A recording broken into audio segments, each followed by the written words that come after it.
Hello and welcome back to our channel. So today in this video we are going to discuss about how to reset your Duolingo password. So without wasting much of our time, let's get straight into the video.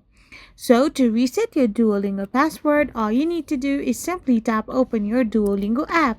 Once you open it, you will end up in this kind of interface.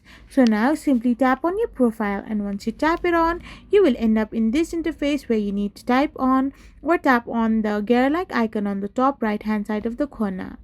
After doing this, simply go in your profile and there you can find your password option. Simply tap on it and now simply type in your old password, your new password and your new password again to confirm it.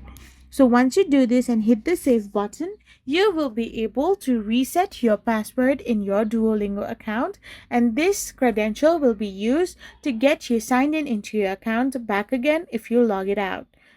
I hope you found this video helpful, so don't forget to hit that subscribe button and do give us a thumbs up.